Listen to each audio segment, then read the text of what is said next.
సోదరి మళ్ళారా పెళ్ళాములు కొట్టి తరివేసినా సరే కుట్టు మిషన్లు పెట్టుకుని బతుకుతున్నాం మేము. కరెక్ట్. అటువంటి మేము అందేరా బ్యాంక్ వారి సౌజన్యంతో ఈ రోజు ప్రథమ వార్షికోత్సవం జరుపుకుంటున్నాం. కట్ చేయండి. అదే నన్నే కేక్ కట్ చేయమని ఎందుకు అంటున్నారో అర్థం కావట్లేదు. మీరంటే పెళ్ళై పిల్లల్ని వదిలిపెట్టారు, నాకు ఇంకా పెళ్లి కూడా కాలేదు కదండి. ఈ మాత్రం దానికి ఏదో చెట్లే కట్ చేయి. కట్ చేయి.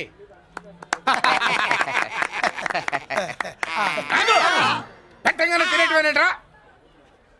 మన పెళ్ళాలు మన దగ్గరకు వచ్చి ఏమండి మమ్మల్ని ఏలుకొండని ప్రాధాయపడ్డా సరే మనం వెళ్ళం కాక వెళ్ళం. ఇదే మన శపథం. శపథం.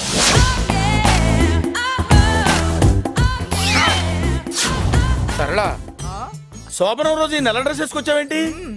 నేను అదే అడుగుతున్నాను. శోభనం రోజున ఈ డ్రెస్ ఏంటి? సరళ, తెలుగుడు ఎవడైనా సరే శోభనం అప్పుడు ఇలాంటి డ్రెస్ వేసుకొస్తాడమ్మా. సరేనండి, ఎప్పుడు ఒకే ఫ్యాషన్ లాగా ఒకే పాత డ్రెస్ వేసుకోకూడదు. మన ఇద్దరు కలిసి కొంచెం వెరైటీగా ఉండాలి. ఏంటి కొంచెం వెరైటీగా ఉండాలంటే ఈ నల్ల డ్రెస్ వేసుకుని వస్తావా? వెళ్ళా లోపలికి వెళ్ళి తెల్ల చీర కట్టుకుని అందంగా రా.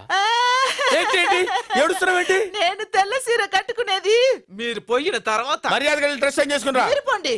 నువ్వు వెళ్ళిరా. మీరు పోండి.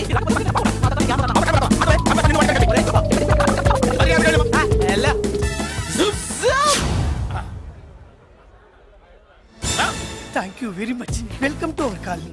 నేను చెప్పినట్టుగానే మీరు వచ్చారు, మీకు చెప్పినట్టుగానే నేను ఇల్లు రెడీ చేశాను. ఒళ్ళు సిల్క్ లాగా ఉందిరా. ఏ ఊరు? నీ పేరేంటి? రాయ్, పెళ్ళై పెళ్ళం వదిలేసిన మీకెందుకురా? పెళ్లి కాని యంగ్ అండ్ యూత్ మేము మాట్లాడుకుంటున్నాం కదా. దానికి పెళ్లి కాలేదని ఎవరు చెప్పాడరా నీకు? పెళ్ళయిందని చెప్పిన ఎదవ ఎవడు? రాయ్, ఏంట్రా ముక్కు మొహం తెలియని లేడీస్ తోటి ఎక్కువ మాట్లాడుతున్నావు ఏంటి? నీకేం తెలుసా ఫ్లాష్ బ్యాక్? ఏంట్రా నీ ఫ్లాష్ బ్యాక్? ఫ్లాష్ బ్యాక్ లో ఆవిడేదో నిన్ను పెళ్లి చేసుకున్నట్టు, నీకు చేత కాకపోతే ఆవిడ నిన్నేదో వదిలేసినట్టు మాట్లాడుతున్నావు ఏంటి?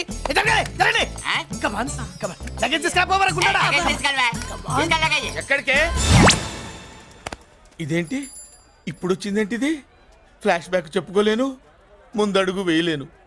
ఈ పుట్టుడు సామాన్యుడు కాదు, వెంటనే లైన్ లో పెట్టేస్తాడు బాబు. ఇది చాలా అన్యాయం నాన్న. ఏది ఇలా ఉయ్యలుగుతూ మందు కొట్టడమా? జోకులేయొద్దు. కోటేశ్వరుడు కొడుకుని సూటు బుట్టు తప్పితే జేబులో చిల్లి కవ్వలేదు, బయటికి వెళ్తానా కానీ వాళ్ళు చూస్తున్నారు. బయటికి వెళ్ళకండి. ఈయన్ని బతులాడేదేంటండి? మనం నడుకుతునే వాళ్ళమా? మన ఆస్తి మనకు పంచమనండి. ఆస్త కొండలు కూడా సంపాదించావా? ఇంత ఆస్తి సంపాదించడానికి మేము సహాయం చేశాంగా, మాది మాకు పంచిచ్చాయి. ఓ, పంచకపోతే బయటికి వెళ్ళిపోతాం. వెళ్ళిపోండి. ఊరుకా. ఒక్క 10,000 అప్పైనా నాన్న, మళ్ళీ తిరిగి ఇచ్చేస్తా. ఎరా, టూత్ పేస్ట్ ఉందా ఇంట్లో? దేనికి? పట్రా చెప్తా. ఇదిగో నాన్న పేస్ట్. ఇప్పుడు ఒకసారి ఆ మూత తీసి నొక్కు. ఏమైంది? పేస్ట్ బయటకు వచ్చిందండి. ఇప్పుడు ఆ బయటకు వచ్చిన పేస్ట్ లోపల పెట్టు. ఆ పేస్ట్ లోపల పెట్ట. బయటకు వచ్చిన పేస్ట్ లోపలికి ఎట్టాకెళ్తదండి? మీకు ఇచ్చిన డబ్బు తిరిగి ఎలా వస్తుందండి? పడే. మా చెల్లి వచ్చేసింది. అష్టలక్ష్మి చూడు, మా చెల్లి వచ్చేసింది. చూడండి.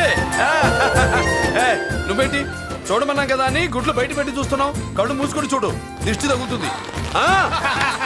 చెల్లెమ్మా, వీళ్ళంతా మన కాలనీ లేబర్స్. లేబర్స్ కాదు బాబు, నైబర్స్. ఏదో ఒక బేవర్సు. ఈ నెల బ్రోకరు, ఆయన లారీ బ్రోకరు, దొడ్డికాళ్ళోడు, దొంగ గోళ్ళోడు, నక్క సూపరోడు, తిక్కల సన్యాసి. ఈవిడ మా కాలనీకి వచ్చిన కొత్త లేడీస్. పెద్ద ఆయన. బాబు, మాకేంటి మరింత దరిద్రమైన పేర్లు పెట్టావు? మేము ఎప్పుడంతేనండి, ఉన్నది ఉన్నట్టు చెప్తాం. అవును, మా చెల్లెలా ఉందో ఎవరు చెప్పరే? లక్ష్మీదేవిలా ఉంది. ఒక లక్ష్మిలా ఏంటి? లక్ష్మి, సరస్వతి, పార్వతి అందరూ కలిసినట్టు లేదు. అమ్మా, అమ్మలో చూడరా, నువ్వు రాగానే కాలనీ ఎలా కలకలాడిపోతుందో. మీరు వస్తున్నారని మా తృప్తి కోసం ఏదో చేశాం బాబు. ఏంటి బాబాయ్, మా కోసం ఇంత ఖర్చు పెట్టాలా? ఇది వరకు ఎందరెందరో రౌడీలకు మామూళ్ళ కింద ఎంతో డబ్బు తగలబెట్టాం. మా కోసం నిలబడ్డ నీకు ఈ మాత్రం ఖర్చు పెట్టలేమా బాబు? ఇక్కడ కొట్టావు బాబాయ్. చెల్లెమ్మా, నువ్వు ఇక్కడే ఉండు, నా చేతులతో నేనే దిష్టి తీస్తా. ఈ కాలనీలో అందరం కలిసి బంతిపూలతో నీకు స్వాగతం ఏర్పాటు చేశాం. కిందికి దిగమ్మా. అన్నయ్య. అన్నయ్య దిష్టి ఎక్కడ తీస్తాడమ్మా? నువ్వు దిగమ్మా. అన్నయ్య దిగమ్మా. పెద్దాయనా, నువ్వు పక్కకి తప్పుకో, చెల్లెమ్మ మొహాట పడుతుంది. Welcome to our colony. నువ్వు దిగమ్మా.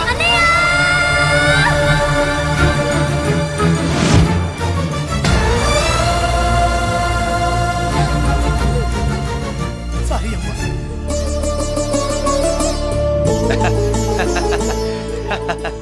తప్పుకో బాబాయ్. ఇరుగు దృష్టి పొరుగు దృష్టి ఇంట్లో